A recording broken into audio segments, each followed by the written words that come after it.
Bom dia a todos.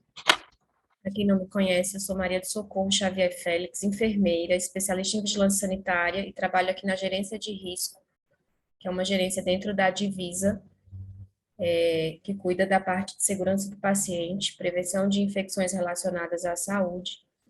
E hoje nós vamos falar um pouquinho sobre cultura de segurança na saúde. Vocês estão me ouvindo bem, né? Estamos sim, estou falando.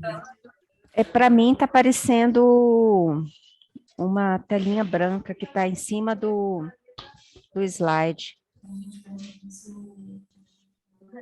Para mim tá ok aqui. Por aqui. Você está pelo celular? Pode ser isso. Pronto, saiu.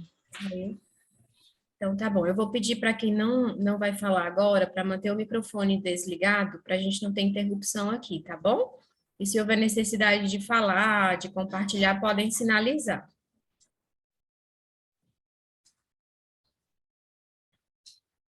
Então, primeiramente, vou só explicar para vocês quem nós somos dentro do organograma da Secretaria de Saúde.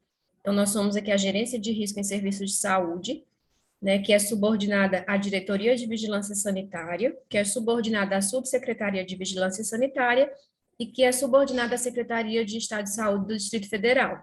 A nossa gerência é composta por uma equipe de 7 pessoas. A nossa área de atuação é segurança do paciente, prevenção e controle de infecções relacionadas à assistência à saúde. E dentro dessas áreas nós fazemos monitoramento, fiscalização e educação sanitária, que é uma das ações como essa que estamos fazendo aqui hoje. O marco regulatório da segurança do paciente no Brasil, então a gente tem as principais normas aí que tratam de segurança do paciente. Vocês conhecem isso aí claramente, né? Só relembrando.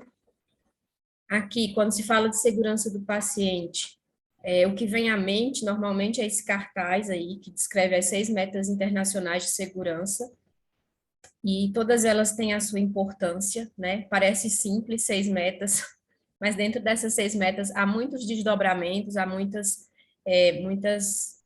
oportunidades aí de melhorias dentro dos serviços de saúde. E hoje, como nós vamos falar de cultura em segurança em saúde, primeiramente eu queria começar falando com vocês sobre essa informação, né?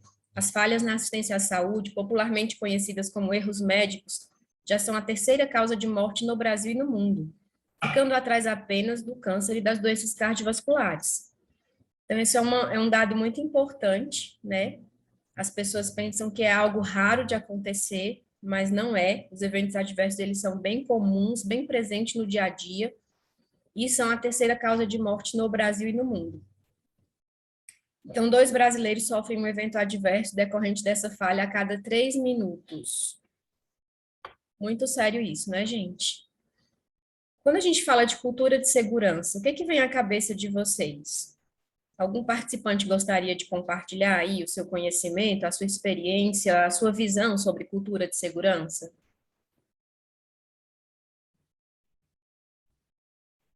Só precisa de um, não precisa ser os 28 que estão aqui na reunião. Cadê a minha amiga Janine? Tá aí? Janine? Você tem microfone? Gente, é super fácil, vocês trabalham com isso. Palavras simples aí. A Janine está sem microfone, ela não consegue falar. Quem pode colaborar aí sobre sua visão sobre cultura de segurança? É a Sensação de capacidade união, né? Agora 2, ótimo, vamos lá. É a capacidade de aprender com os próprios erros, né? Considerar o erro como uma oportunidade de melhoria e estar atrelado a uma liderança forte. Isso. Quem foi que compartilhou, que eu não consegui? Marília do Sara. Obrigada, Marília. Arrasou. Renata agora, quer completar, Renata? Eu também ia falar dessa questão da liderança, né? Como a cultura de segurança do paciente também tá entrelaçada com a... É importante que esteja entrelaçada com a liderança, né? Exatamente. Porque quando a gente fala de segurança do paciente, gente, quando a gente fala das 6 metas, protocolos, normas, legislações, isso é algo que é imposto às instituições, né? Então, a instituição faz porque é uma norma sanitária que ele precisa cumprir. Então, o hospital ele tem os protocolos de segurança do paciente porque é cobrado dele, muitas vezes. Mas a cultura não tem como ser imposta. A cultura, ela precisa ser construída dentro da instituição. É algo que nós não podemos fazer. Nós, como vigilância sanitária, nós cobramos protocolos, nós cobramos plano de segurança do paciente, nós cobramos um núcleo de segurança do paciente, mas a cultura, como se cobra a cultura? A cultura é algo que tem que crescer e fazer parte da instituição. E ela não é cobrada por norma sanitária. Então, depende muito da instituição querer ter essa cultura, né? E desenvolvê-la dia após dia. E aí é mais difícil, porque é algo mais abstrato. Se eu não consigo palpar, se eu não consigo cobrar, a instituição ela pode desenvolver ou não, certo? E aí, pelo conceito da RDC 36, cultura de segurança é um conjunto de valores, atitudes, competências e comportamentos que determinam o comprometimento com a gestão da saúde e da segurança, substituindo a culpa e a punição pela oportunidade de aprender com as falhas e melhorar a atenção à saúde. Então, cultura de segurança, pelo conceito, ela diz o seguinte: ou a instituição escolhe culpar e punir pelas falhas, ou ela escolhe aprender com as falhas. Então, é algo que realmente precisa ser uma decisão institucional, precisa ser algo que está intrínseco, né, na filosofia da instituição. Se tiver pessoas aqui que são gestores na área de saúde, eu quero falar claramente para os gestores. Vocês precisam escolher, ou vocês vão culpar e punir as pessoas pelas falhas, ou vocês vão usar as falhas para aprender com elas e produzir crescimento na instituição. Não é possível fazer os dois. Então, se nós pregamos que o colaborador precisa notificar, precisa aprender com as falhas, a instituição também, os gestores também. Por mais que a falha seja grave e leve a um óbito de paciente, quando se fala de falha, erro, por definição de dicionário, é algo não intencional. Então, o paciente foi a óbito, ou o paciente teve um dano grave, mas não foi a intenção do profissional causar o dano, certo? E o gestor, muitas vezes as instituições, principalmente as privadas, elas querem dar uma satisfação para a família, para os próprios colaboradores, para que isso não aconteça novamente, e acabam demitindo o colaborador que cometeu a falha. E quando ela faz isso, ela não vai aprender com a falha. Porque se nós pensarmos, tirando aquele colaborador do cenário onde ocorreu a falha e colocando outro, a falha continuaria acontecendo? Provavelmente sim. Se eu ou você trabalhássemos naquele hospital onde a vaselina era envasada num recipiente semelhante ao de soro fisiológico, provavelmente eu ou você, estando no lugar daquela profissional, cometeríamos a mesma falha. Ou seja, não é culpa do profissional, e sim do processo institucional. Então, se a gente decide, nós como gestores, como profissionais de saúde, precisamos ter essa clareza. Não dá para fazer as duas coisas. Se vamos aprender com as falhas, não podemos culpar os profissionais, adverti-los, demiti-los, certo? Porque a falha é algo não intencional. Então, os gestores e líderes precisam escolher entre culpar alguém ou aprender com as falhas. É muito mais fácil culpar alguém. É muito mais simples, né? Não dá trabalho. Você culpa a pessoa, demite ela, dá uma satisfação para a família, para os gestores, para a direção e tudo está certo. Não. As falhas vão acontecer diariamente e você vai demitir pessoas compulsoriamente e não vai melhorar a qualidade da assistência na instituição. Então, a cultura de segurança integra o DNA das organizações de alta confiabilidade, tais como indústria petroquímica, energia elétrica, aviação comercial. E essas instituições, não é porque elas não erram, mas é porque elas procuram aprender com os erros. Existe a classificação sobre fizeram uma comparação com a classificação, né, de segurança das organizações de alta confiabilidade versus as organizações de saúde. A aviação comercial é uma atividade segura, onde o risco de morte é 1 a cada 10 milhões de decolagens. Nível de segurança considerado como sigma 7. O tráfego rodoviário tem um nível de segurança considerado como sigma 4. E a saúde? Quem sabe? Vamos lá. Qual o nível de segurança dos serviços de saúde? Eu acho que é Sigma 3. Sigma 3, isso mesmo. Então, olha só, na atenção à saúde hospitalar, o risco de morte por erro em escala global é um óbito a cada 300 internações. Um óbito a cada 300 internações. Sigma 3, como a Marília falou, e a exceção é para a anestesiologia, que tem Sigma 5. Risco de sofrer um evento adverso é de 10%. Gente, 1 em cada 10 pacientes vai sofrer um evento adverso. E 1 em cada 300 pode morrer por ele. Cultura de segurança prevalente nas organizações de alta confiabilidade e cultura dominante prevalente nas organizações de saúde. Então, nas organizações de alta confiabilidade, as pessoas, elas têm a crença de que algo pode sair errado. E por isso elas precisam cumprir protocolos, normas, procedimentos operacionais, não é isso? Mas na saúde não, o profissional de saúde ele pensa, tudo vai dar certo, não tem problema. Nunca trabalhei na UTI, mas fui colocada aqui hoje e tudo vai dar certo. Né? Nas instituições de alta confiabilidade, o foco da confiabilidade é sobre o sistema, né? Foco sobre a confiabilidade do sistema. Na saúde, o foco é sobre a eficiência do sistema. Nas instituições de alta confiabilidade, a humildade para buscar entender e aprender o que não se conhece. Na saúde, a crença é que se sabe tudo o que precisa saber. Afinal, fiz graduação, fiz pós-graduação, fiz treinamento, fiz ambientação, passei no concurso público, então eu sei tudo que precisa saber. Então, a crença é diferente. Nas instituições de alta confiabilidade, o comportamento que valoriza o trabalho em equipe. Então, se der tudo certo, o mérito é da equipe. Se der tudo errado, a falha é da equipe. Na saúde, presença de elevados gradientes de hierarquia entre os profissionais. Então, a questão da hierarquia é muito séria, né? O profissional ele é antigo, ele é mais graduado, ele é mais capacitado, ele tem pós-doutorado. Então, a pessoa que não tem tudo isso, ela acha que esse profissional ele provavelmente não erra. Então, né, existe essa diferença. Eu dei o exemplo, eu fiz essa apresentação em um hospital e dei o exemplo do seguinte: teve uma moça que ela era nova na companhia. Tá bom, vou falar mais devagar, gente. Eu tenho muita coisa para falar e o horário é pouco, por isso que eu estou acelerando, mas vou falar mais devagar. Uma moça que era nova numa companhia aérea internacional, e essa companhia, ela dava um brilhante a cada 10 anos que o colaborador permanecesse na instituição. Um brilhante. Então, o comandante colocava o brilhante na gravatinha dele, e ela estava nesse voo com um comandante muito experiente, ela era nova, né? Tinha feito todo o processo de formação, mas ainda não tinha tanta experiência. E ela disse que percebeu que, ao aterrissar, o avião estava acima da velocidade recomendada. E ela percebeu, mas aí quando ela olhou para ele, para alertá-lo sobre isso, ela viu que a gravata dele tinha 2 brilhantes.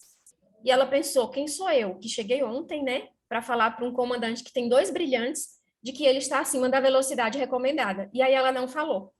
E eles tiveram um pouso muito complicado. E aí, depois de todo o acontecimento, eles se reúnem para discutir o que falhou, o que aconteceu com a equipe para falhar, para acontecer aquilo. E ele olhou para ela e perguntou assim, nossa, mas você acabou de sair da formação, você está com tudo fresquinho na cabeça, você não percebeu que eu estava acima da velocidade recomendada?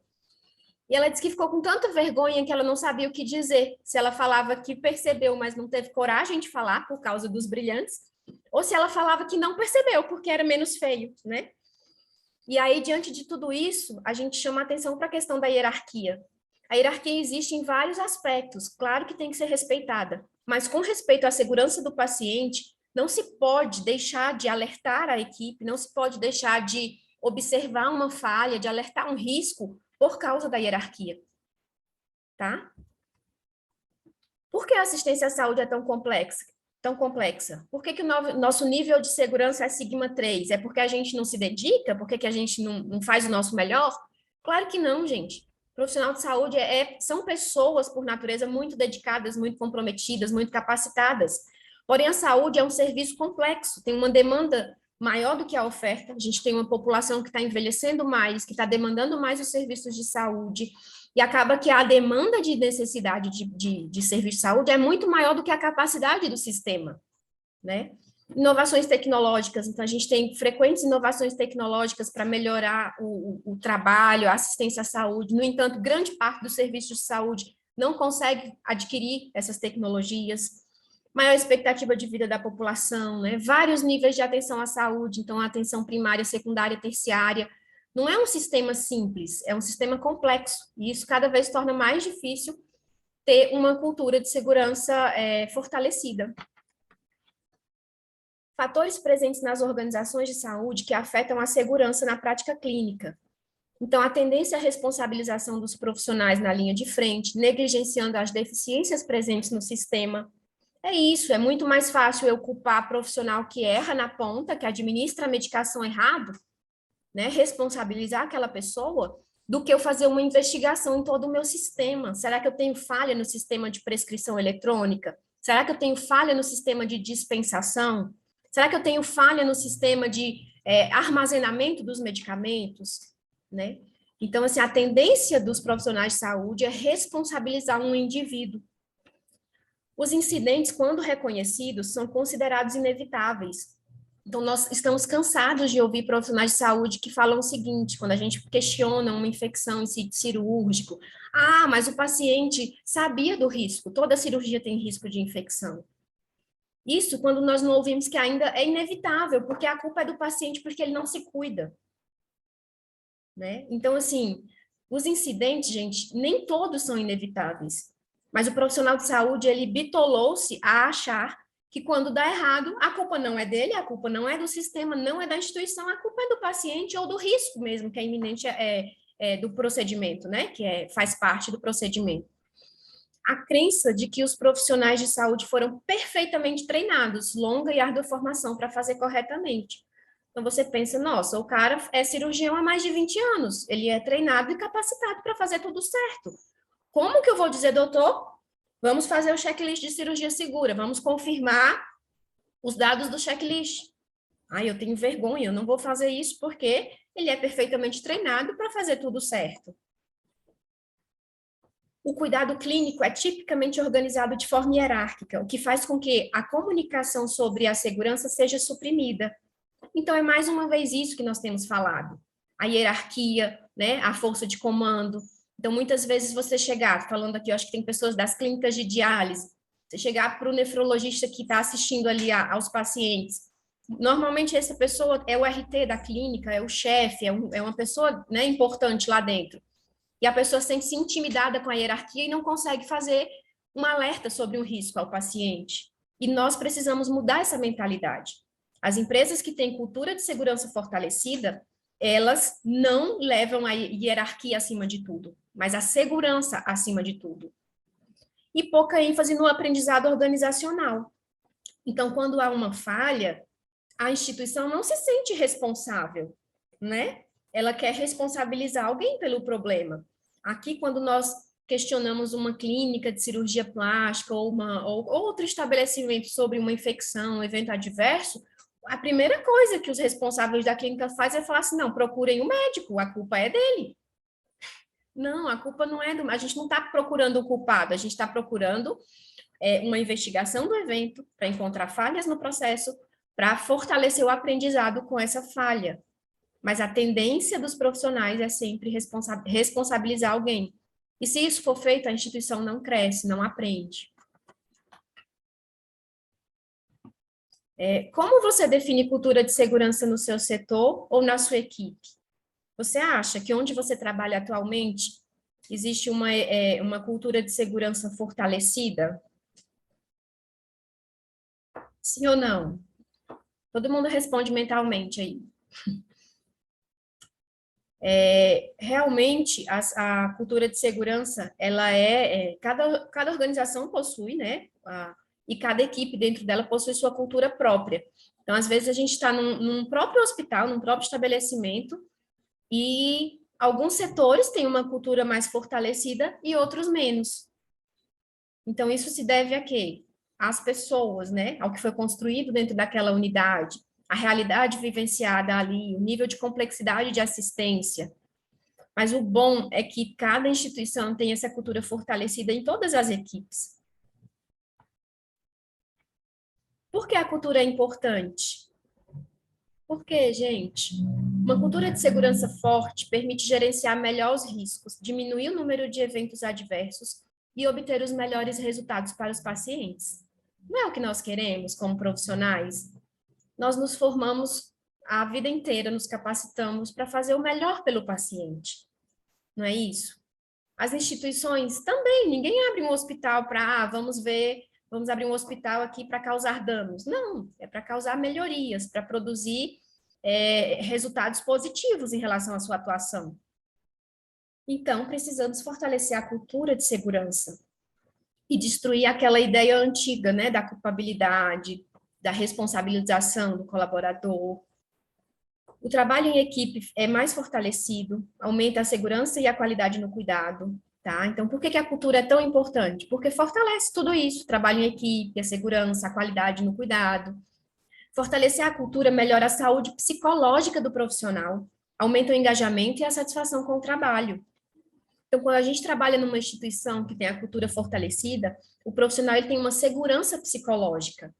Ele sabe que se ele falhar, aquela instituição não vai apontar o dedo para ele, mas vai tratar aquele evento de uma forma padronizada, de uma forma humanizada e com o foco na falha do processo, e não com o foco em responsabilizá-lo, em demiti-lo. Quando a gente tem uma cultura fortalecida, o profissional sente liberdade, né, de chegar no início de uma cirurgia, mesmo que o cirurgião opere há 20, 30 anos, e dizer, doutor, precisamos fazer o checklist, é muito importante. Mesmo ele sendo hierarquicamente inferior, ele vai ter essa segurança psicológica de colocar a sua opinião, né, de apontar um risco, de apontar uma provável falha, uma quase falha, sem medo de represália, sem medo de que ele seja demitido, ou que o colega que cometeu a falha seja demitido. Componentes chaves de uma cultura forte: justiça organizacional. Quem não gosta de trabalhar numa organização onde existe justiça? Me fala. A justiça organizacional, ela traz respeito, ausência de intimidação ou discriminação no local de trabalho. Os membros da equipe são incentivados ao crescimento e desenvolvimento profissional. Então, é isso, gente. A pessoa, ela tem uma segurança psicológica, ela sabe que a instituição vai agir de forma justa ali, né? E ela fica mais tranquila em relação a desenvolver suas atividades. A liderança. Forte impacto sobre a cultura moral, dedicada à segurança. Então, a liderança nessas instituições, ela é dedicada à segurança do paciente, ela oferece suporte aos prestadores de cuidado no dia a dia, ela gerencia os conflitos, ela compartilha informações em tempo oportuno. Então, é muito importante que a liderança, porque às vezes a gente fala de cultura, aí o colaborador da ponta até entende, mas a liderança é a peça fundamental nisso. Liderança precisa ser pessoas que entendem isso, né? Que precisa dedicar-se à segurança do paciente, que a segurança do paciente não é só mais uma exigência da instituição, mas que é algo palpável, que ele precisa cooperar como líder, que ele precisa incentivar a sua equipe como líder, que ele precisa notificar sem punir, né? Então, a liderança é uma peça-chave na construção de uma cultura forte. A segurança psicológica, nós já falamos, né? Então, o colaborador, ele consegue sentir-se importante, ele consegue saber que as sugestões dele, as observações dele, a contribuição dele na sua fala, ela vai ser considerada, ela vai ser avaliada, né? E isso traz todo um ambiente mais saudável, onde as pessoas ficam tranquilas em relação a serem criticadas, a serem culpadas, né? O grau em que as pessoas sentem que os seus comentários e contribuições são recebidos com respeito pelas outras pessoas da organização. A visibilidade e transparência da comunicação, então criar oportunidades para as pessoas fazerem os comentários e contribuições. Normalmente o profissional assistencial, ele tem muito mais visão da segurança ali para o paciente, diretamente ao paciente, do que quem está na gestão, quem está longe do paciente, quem está longe do processo, que às vezes desenvolveu um processo de trabalho, mas nunca precisou utilizá-lo na prática para saber se ele realmente é eficaz. Então, é muito importante ouvir todas as categorias profissionais, todos os colaboradores, os terceirizados que atuam ali, dar importância, né, para as sugestões das pessoas. A cultura justa, né, então instituições com a cultura forte, elas têm a característica de ter a cultura justa, onde as pessoas não são culpadas por erros causados pelos processos do cuidado. Aprende-se a partir dos eventos para evitar que eles voltem a ocorrer. A organização deve abordar os fatores humanos, ambientais e do sistema que contribuem para criar uma cultura de segurança. Então, a cultura justa, ela se baseia em duas questões, basicamente, né? Você não vai colocar a culpa no profissional, você vai realmente investigar e se atentar ao processo, à falha no processo. E claro que se houver comprovação, constatação de uma violação, né, de uma situação onde não foi uma falha, um erro, mas foi realmente intencional o causar dano, aí será levado para outras questões, né, e outras instâncias. Mas, a princípio, o que nós estamos falando aqui é sobre falha, sobre erro. E falha e erro não é intencional, tá? Condições de trabalho. Então, instituições com cultura forte, elas oferecem boas condições de trabalho. O ambiente de trabalho, a qualidade do ambiente de trabalho é melhorada, com capacitação dos profissionais novos e atuais, com supervisão de estagiários, com dotação de pessoa apropriada e carga de trabalho razoável, né? Então, a pessoa ela não pode trabalhar por dois, ela precisa trabalhar exatamente o que é devido, né, ali pelo seu tempo. O grau em que as pessoas sentem que têm as informações necessárias para prestar assistência ao paciente também é um fator de condição de trabalho.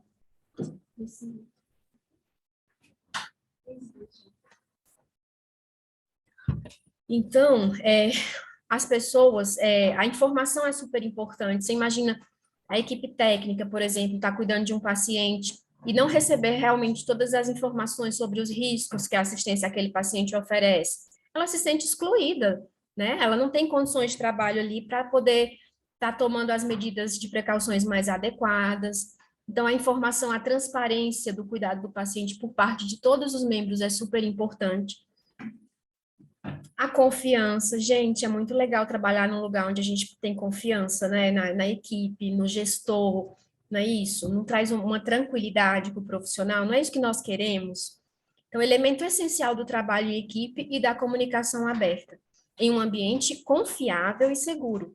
Os membros da equipe podem admitir seus erros e discutir abertamente questões sem medo das consequências negativas. Que ambiente maravilhoso, não é? A confiança interpessoal entre os membros da equipe facilita a cooperação e reduz a necessidade de monitorar o comportamento uns dos outros. Então, quando a gente tem confiança, é muito mais fácil trabalhar, é muito mais tranquilo, porque a gente pode não ter medo, né? Não ter medo de notificar os eventos, não ter medo de colocar a opinião sobre as coisas, tá? A transparência, né? A transparência é super importante também. Gestores e chefes precisam ser transparentes com as informações, compartilhar informações de maneira aberta, em tempo hábil, e a pedra angular da qualidade e responsabilidade. Disponibilizar informações aos profissionais prestadores do cuidado tem impacto de grande alcance na cultura, facilita o trabalho, demonstra que o gerenciamento é favorável. Então, gente, isso é o trabalho dos nossos sonhos, né? Que tenha essa cultura forte, que tenha todas essas características, tenha segurança psicológica, transparência, que tenha estruturas de condições de trabalho apropriadas, trabalho em equipe e comunicação. Então, trabalho em equipe de alta qualidade, colaboração, comunicação e resolução de conflitos levam a uma cultura mais forte. Os padrões de trabalho em equipe geralmente são aprendidos e muitas vezes se acumulam com o tempo. Quando o trabalho em equipe é frágil, os profissionais de saúde sentem que seus colegas não são cooperativos e suas vozes não são ouvidas e que seus esforços não são apoiados. Então, o trabalho em equipe é muito importante. E aí, mais uma vez, eu ressalto a importância do gestor. Como o gestor atua diante da equipe? Né? Será que ele fortalece o trabalho em equipe ou será que ele fragmenta o trabalho em equipe? Quando nós temos um trabalho em equipe forte, nós entendemos que se houver sucesso no nosso trabalho, o sucesso é da equipe. Se houver fracasso no resultado, o fracasso é da equipe, e não apenas do profissional da ponta, entende? Então, é muito importante que organizações, elas pensem cada vez mais nesse aspecto, né? A gente vê frequentemente aí procedimentos, a gente até tive no Hospital da Criança e apresentei esse trabalho, e elogiei demais a equipe do Hospital da Criança, né? A gente viu na mídia aí todo o trabalho que eles fizeram em relação à cirurgia das gêmeas siamesas, né? Que fizeram a separação lá, e aquilo é a prova mais fiel, assim, de um trabalho em equipe muito bem feito. Você imagina o quanto que gestores tiveram que trabalhar para possibilitar aquela cirurgia, a equipe assistencial, a equipe de apoio, né? Não é um mérito de um ou dois profissionais, é um mérito de toda uma equipe, e não só uma equipe assistencial, porque a equipe assistencial, para conseguir ter sucesso, precisa que a equipe administrativa, a equipe de gestores dê todo o suporte necessário. Então, assim, foi um trabalho brilhante e o sucesso é da equipe. Se tivesse havido algum desfecho desfavorável, também a responsabilização não poderia ser apenas dos cirurgiões, mas sim de toda a equipe, né? O clima de segurança, né, ele resume tudo isso que nós falamos. Então, o clima de segurança é o nível percebido de compromisso e foco na segurança do paciente dentro da área de trabalho. Envolve a capacidade de comunicar preocupações com a segurança, bem como falar e aprender com os eventos adversos. Quando as pessoas indicam que não acreditam que haja um bom clima de segurança, elas nos dizem que não veem uma área, uma real dedicação à segurança. Então, o clima de segurança, ele precisa ser percebido, né, pelos gestores. Uma das formas de você conseguir avaliar a cultura de segurança no seu estabelecimento é através das pesquisas, né? Existe a pesquisa de cultura de segurança, existem vários instrumentos que podem ser adotados. Principalmente nós destacamos o instrumento disponibilizado pela Anvisa, que é gratuito. Qualquer instituição de saúde pode estar aplicando a pesquisa de cultura de segurança. E aí você vai conseguir avaliar realmente o nível da sua instituição, né? Quais são os pontos fortes, os pontos fracos, os pontos a serem melhorados. Segurança cultural. Então, a segurança cultural é um resultado baseado no engajamento respeitoso, que reconhece e se esforça para lidar com os desequilíbrios de poder inerentes aos sistemas de saúde. A segurança cultural está atrelada à humildade cultural. Trata de entender a experiência do outro. É um processo de autorreflexão para entender vieses pessoais e sistêmicos, para desenvolver e manter processos e relacionamentos respeitosos, baseados na confiança mútua. Ao promover ambientes que garantam a segurança e a humildade cultural, podemos promover um sistema mais seguro, não é isso, gente? Então, a segurança cultural, ela é meio que um resultado de tudo isso que nós falamos antes. Como saber o grau da cultura, né, de segurança na sua instituição? Avaliando. Não tem outro jeito de saber. Você pode me garantir que a sua instituição é top, maravilhosa, que a cultura de segurança lá é excelente, mas como você comprova? Através da avaliação. Como? Existem vários instrumentos, né, que a instituição pode adotar. Nossa sugestão é adotar um instrumento da Anvisa, que é gratuito, de simples aplicação. E quem deve participar dessa avaliação? O maior número possível de colaboradores, de todas as categorias assistenciais ou não, tá? Então, profissionais da área administrativa, profissionais da área de apoio, gestores, todos devem participar. E é muito importante que vocês percebam, não sei se todos vocês aí que trabalham em instituições de saúde já aplicam alguma forma de avaliação da cultura, mas quem ainda não conhece, não aplicou, procure entender direitinho como funciona, vale muito a pena. Ele vai trazer para você um diagnóstico, né, da situação no seu estabelecimento e vai possibilitar você direcionar o seu planejamento, né, exatamente para fortalecer as áreas mais críticas. O que você vai responder quando for convidado a responder um questionário de avaliação da cultura de segurança? É um questionário grande, que pergunta de várias formas a percepção do colaborador sobre o aspecto da segurança na instituição, e nós recomendamos e incentivamos que todos os colaboradores participem. Quando você, gestor, você do núcleo de segurança, vai adotar o questionário, e vai fazer essa aplicação na instituição, é necessário você conscientizar as pessoas, fazer uma fala com elas, como essa que nós estamos fazendo aqui, para que elas possam entender a importância. Às vezes, você só mandar um e-mail dizendo que ela tem que preencher aquilo não vai surtir efeito nenhum. Ou se as pessoas preencherem de forma só para cumprir protocolo, responder de qualquer forma, você vai ter um resultado inadequado. Então, é muito importante que seja conversado, que seja explicado a importância, principalmente assim, face a face, eu acho super válido, porque a pessoa consegue tirar as dúvidas dela, consegue entender melhor, né, como funciona. E entender que cada membro da instituição é super importante para desenvolver uma cultura forte. Não adianta nada você estar internado num hospital, na UTI, por exemplo, onde a cultura é muito forte, onde as pessoas têm, né, aquele senso mesmo de responsabilidade pelo paciente, que tem uma cultura desenvolvida, aí você ganha alta da UTI, vai para a internação e você pensa que está em outro hospital, porque é tudo diferente.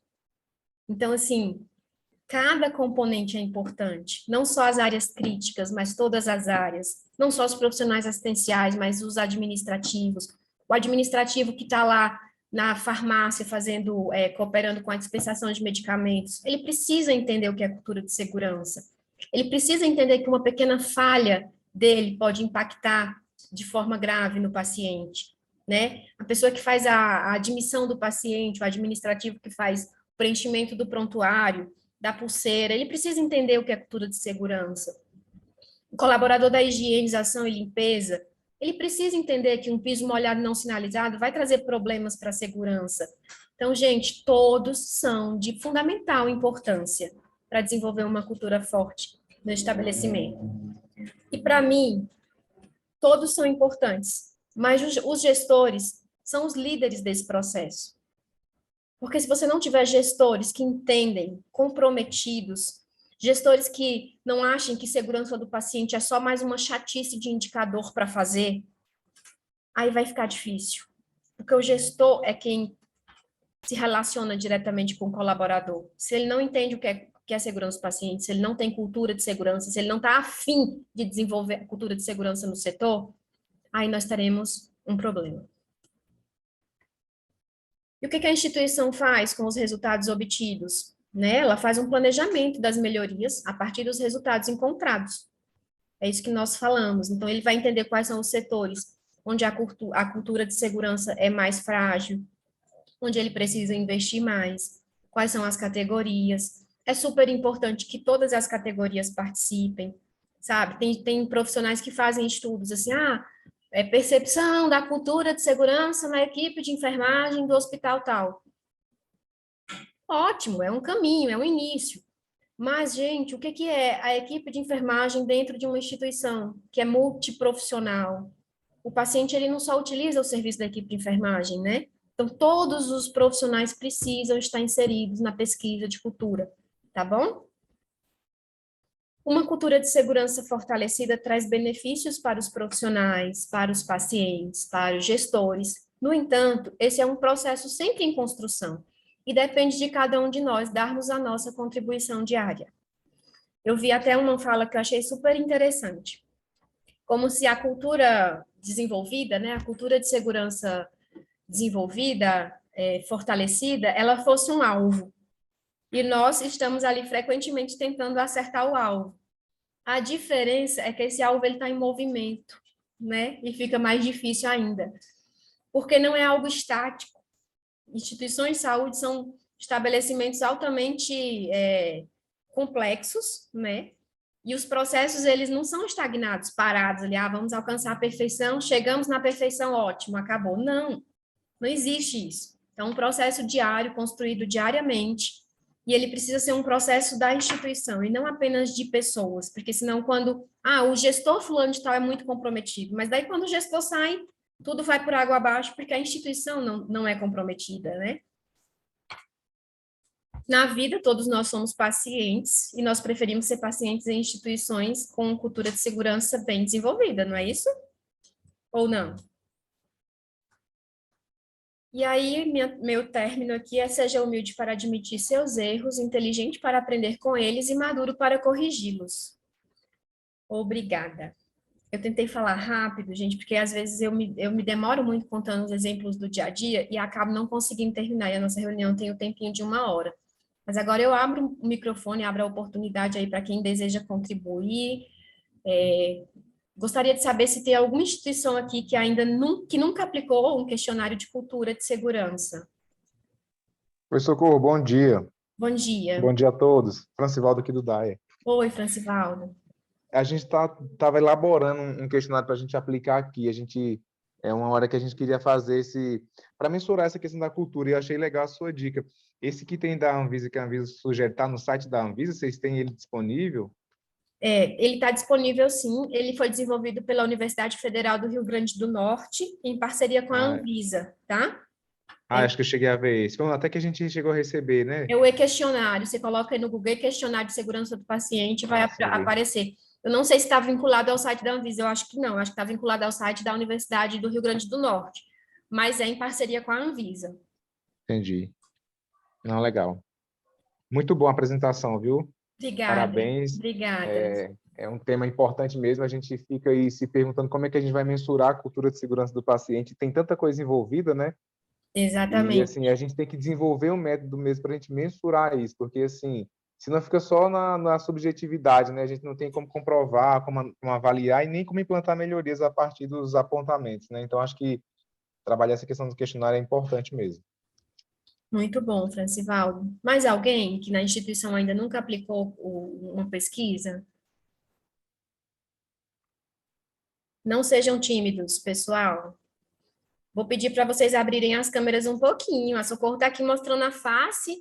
Gostaria de ver a face de vocês. A gente nunca aplicou, não. Agora, eu queria que você comentasse a diferença da avaliação do clima de segurança e a cultura de segurança. Se uma coisa tem que vir antes da outra ou se elas podem acontecer juntas. A avaliação da cultura, ela é completa. Ela já avalia todo essa questão do clima. Você vai ter, em um dos itens lá, você vai ter essa resposta. Esse questionário da Anvisa, ele foi validado, ele é todo completinho e é uma das referências assim mais acessíveis para vocês, né? Ele é disponibilizado para todo o Brasil. Quem mais? Assim, Socorro, eu dei uma olhada rápida nesse formulário quando ele foi lançado. Eu achei ele um pouco extenso, viu? Achei até um pouco complexo, assim, para as categorias mais de base. Porque, assim, a gente tem que pensar num instrumento onde as pessoas, né, consigam responder, tem a questão do tempo, né? E, assim, achei ele um pouco mais complexo. Mas, assim, eu vou dar uma olhada nele de novo para a gente implantar, sabe? Uhum. Mas a Ele é gente precisa grande partir, às mesmo. vezes, de uma coisa mais simples, sabe? Assim, para a gente ter uma adesão maior. Ele é grande mesmo, Francivaldo. Inclusive, as meninas do Hospital da Criança, elas estão aplicando, as meninas não, a equipe, né? Estão aplicando, e elas me chamaram lá, nos convidaram exatamente para fazer uma sensibilização da equipe, porque realmente as pessoas acham longo, demorado, mas se a pessoa ela precisa entender a importância, tá? É porque ela avalia vários aspectos ali. Então, precisa entender a importância para responder e responder de forma satisfatória, né? Não responder de qualquer maneira. E aí vai um tempo, você tem que ter um planejamento. As meninas do Hospital da Criança fizeram todo um planejamento, uma fase de sensibilização da equipe, aí uma fase de disponibilização, aí elas vão pessoalmente nos setores, conversam com as pessoas, e, né, e tem que ter realmente todo um planejamento e dedicação aí para conseguir êxito, mas eles são grandes, não, o da Anvisa é grande, mas os demais também são grandes. Oi, gente, tudo bem? Tudo. Meu nome é Daniele, sou aqui do Hospital da Criança, a gente está passando por isso agora e eu queria falar um pouco para vocês. Esse questionário, na realidade, é uma ferramenta já utilizada mundialmente. Ele foi feito uma adaptação transcultural aqui para o Brasil e é o que todo mundo utiliza. Assim, vocês podem até achar outros questionários, mas esse é importante porque você consegue depois fazer um comparativo, né? Você usa a mesma ferramenta todo ano e você consegue comparar. Então, caso vocês iniciem agora, é importante você escolher essa ferramenta com cuidado, porque você vai continuar trabalhando com ela nos outros anos. E é isso que vai te dar esse comparativo depois para vocês conseguirem melhorar, né? Enxergar aí as melhorias, as oportunidades de melhoria. Aqui no hospital, a gente conseguiu fazer desde 2015, né? E aí a gente depois pegou a periodicidade a cada 2 anos, porque fica mais fácil da gente trabalhar aí um período mais longo, né? Porque cultura de segurança você não muda da noite para o dia, para trabalhar essas questões. Esse mês a gente está aplicando, né? Por conta também de toda a mobilização do Dia Mundial da Segurança do Paciente, então estão acontecendo várias ações. Mas, mesmo assim, ainda é um desafio muito grande fazer com que as pessoas respondam e respondam voluntariamente, né? Então, a gente conversa com as equipes, a gente conversa com os supervisores, a gente vai nas unidades, a gente dá balinha, a gente anda pelas unidades, tentando fazer eles entenderem a importância disso em todos os turnos, manhã, tarde, noite, né? E, mesmo assim, a gente ainda está com adesão que não é o ideal, mas a gente vai aplicar esse formulário até o dia 30 de setembro, e esperamos que até lá a gente consiga um aumento aí da adesão. Mas é um serviço, um trabalho bem grande aí. É desafiador, né? Posso fazer uma pergunta para vocês? Qual o formato que vocês estão usando? É no Forms? É impresso? O formato que vocês estão usando para aplicar o questionário? Sim, a gente aplicou nos outros anos o formulário via SurveyMonkey. Não sei se você conhece essa ferramenta, que é uma ferramenta que você vai incluindo todas as perguntas lá, como se fosse o Google Forms. Uhum. Aí, esse ano, a gente resolveu aderir a essa plataforma da Fiocruz, da Universidade, né, do Rio Grande do Norte, com a Anvisa, porque a gente achou importante também participar e fazer depois esse benchmark com as outras unidades, né, com os outros estados, para ver como é que a gente está aí em cultura de segurança, né? Mas tem um impeditivo, né?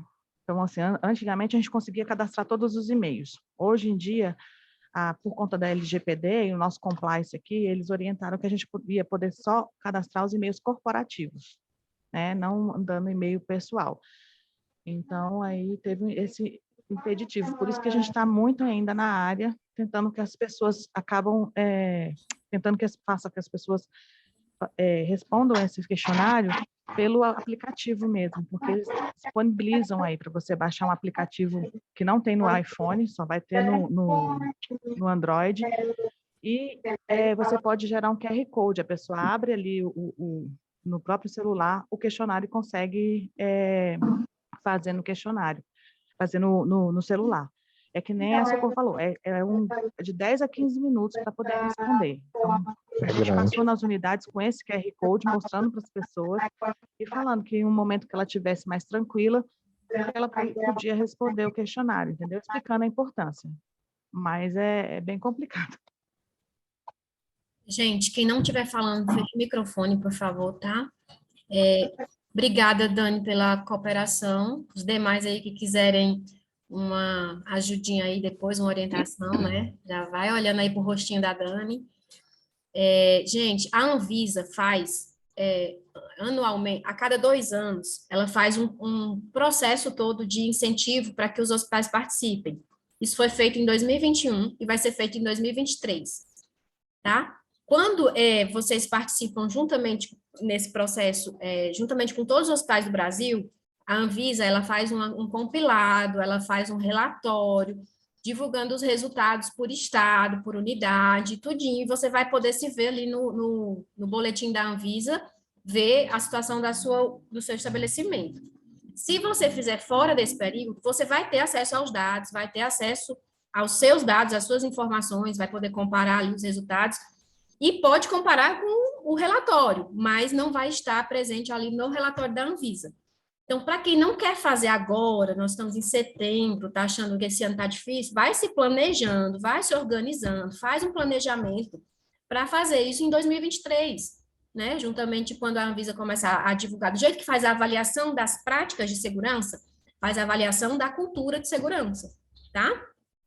E aí vocês teriam tempo para estar se organizando, mas não deixem para a última hora, porque não é simples, tá? Mas não impede de quem estar pronto, querer fazer agora e poder fazer, assim como o Hospital da Criança está fazendo agora, tranquilamente, tá? A Janine colocou aqui...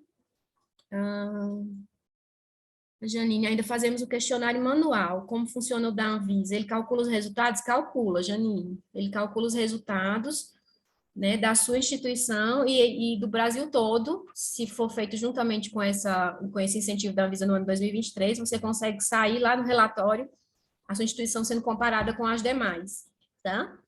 E aí, ele é simples, você vai fazer... É simples não, né, gente? Estou falando simples porque...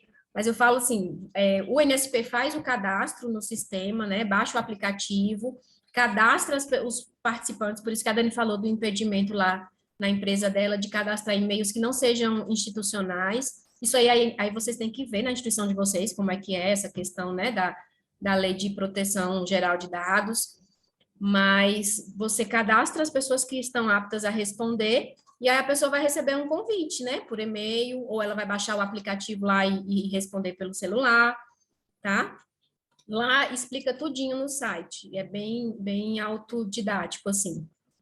Dá trabalho para o NSP, porque ele tem que cadastrar todo mundo do hospital que for participar. Não é isso, Dani? É isso.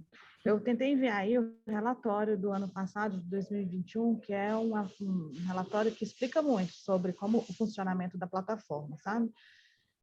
Eu mandei e-mail também para o pessoal lá da Universidade do Rio Grande do Norte para poder saber mais um pouco sobre a plataforma, porque a gente tinha muitas dúvidas se eles iam gerar esses dados, como que a gente ia fazer esses dados. E eles me retornaram.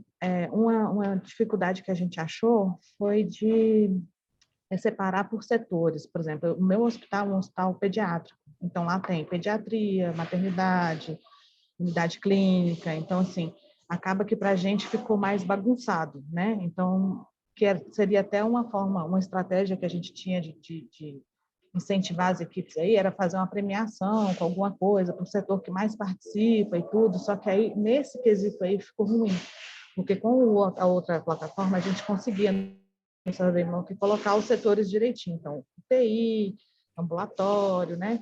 Agora, nesse aí, como já é fechada a plataforma, você não consegue configurar, e aí não consegue, ficou ruim para a gente, mas tem por profissional. Então, tem equipe médica, tem equipe da fisioterapia, da nutrição. E aí, se vocês quiserem fazer uma sensibilização aí por equipes, entendeu? Que é o que a gente está tentando fazer aqui ainda, fica bom também. Mas no relatório tem muita coisa que vocês conseguem ler e avaliar mesmo, se é legal participar, se você acha que tem que amadurecer mais um pouco. Do ano passado foi bem completo. Eu não sei se conseguiu ver aí, eu tentei mandar para o grupo. Sim, chegou aqui. Então, gente, o nosso tempo está esgotando. Eu agradeço muito a participação de todos vocês. Estamos à disposição aqui para tirar dúvidas por e-mail, tá? Conforme vocês precisarem. Parabenizo a todos. Oi. Sou eu. Oi, doutora Oi, Socorro. Tudo bom? Pode falar bem rapidinho? Pode. Desculpa ter te interrompido, porque já está acabando, né? Parabéns, né, pela apresentação, foi maravilhosa. Eu queria só poder dar uma... Eu sei que vocês estão, né, todo mundo bem à frente, mas eu queria voltar um pouco lá atrás para falar como linha de frente, sabe? Com relação a gente estimular as pessoas que o óbvio tem que ser dito às vezes. Então, você deu o exemplo lá da comissária, era bem óbvio, né, aquilo ali. E, no entanto, ela não falou e botou em risco, o risco aconteceu, né? Houve um risco grande de dano ali, né? Graças a Deus não aconteceu nada, mas aí a gente vê como, sim, existe toda uma estratégia, e eu gosto muito da frase que fala assim, a cultura como estratégia no café da manhã, né? Porque a gente faz 1000 estratégias, mas a cultura arraigada ela é muito forte, né? E nessa comissária, esse exemplo que você deu, a cultura de hierarquia suprema, de poder e tal, estava muito arraigada nela ainda, né? Tanto que ela não conseguiu manifestar o que ela tinha visto corretamente, né? Por isso que eu falo do óbvio, tem que ser dito, né? Era muito óbvio e precisava ser dito. E a gente precisa estimular a equipe na linha de frente a fazer isso, né? E dar esse poder, né? Essa força, né? Não vou dizer poder, mas força.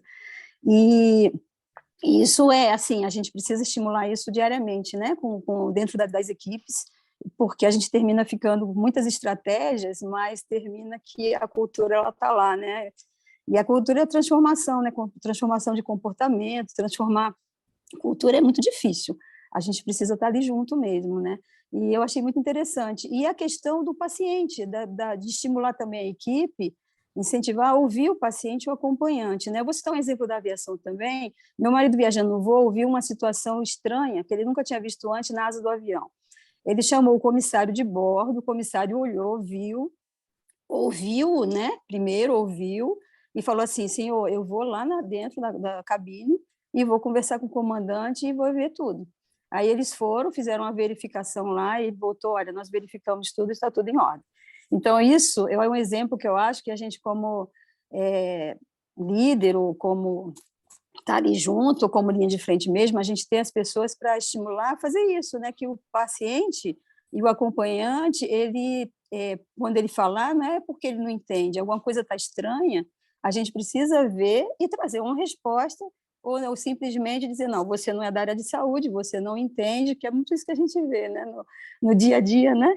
Não, você não sabe, eu falo, mas a gente tem que ouvir e dizer: olha, não, está tudo certo, ou não, o senhor tinha razão, eu acho que não tem problema, porque isso a gente fortalece mais ainda, né? Quando a gente inclui o paciente na cultura, né? Nessa mudança, né? De comportamento, de tudo, que é basicamente isso, né? Eu amei sua apresentação, foi muito boa, fiquei muito feliz de poder estar aqui hoje. Que bom, doutora Sandra. Tá?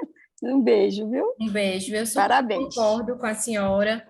E aquilo que a gente falou, né? Que nas instituições de alta confiabilidade, as pessoas sempre acham que é possível ainda aprender, que não se sabe tudo. Já na saúde, não. O profissional, ele acha que sabe tudo, né? E aí ele não quer ouvir o acompanhante, ele não quer ouvir o paciente, ele não quer ouvir uma pessoa com menos formação do que ele. E quem sofre com isso? O paciente, né? E nós precisamos ter humildade sempre, né? Não é a formação que traz humildade, é a nossa cultura, né? Então, que nós possamos ser pessoas mais humildes para ouvir, seja quem for que alerte sobre algum risco, né? Mais alguém quer falar alguma coisa? Gente, a lista de presença, assinem, por favor, é muito importante para a gente saber quantas pessoas participaram, pegar o contato de vocês, tá? Tem alguém aí das clínicas de diálise? Eu vi que tem uma clínica aqui, que a moça colocou no chat. Tem mais alguém?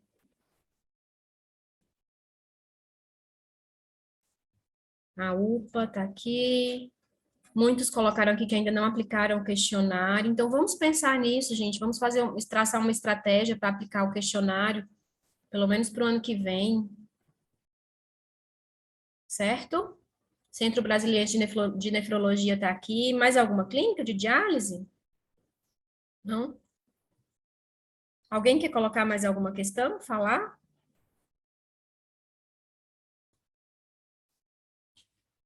Nefroclínicas, colocou aqui. Então, é isso. Nós gravamos a apresentação. Em breve, a gente pretende disponibilizar para vocês e estamos aqui sempre à disposição para ajudá-los. Um grande abraço, bom dia, bom trabalho a todos.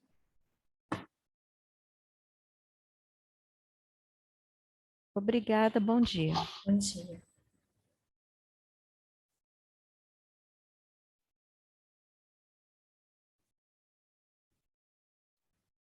Tá, eu tô parando a gravação primeiro.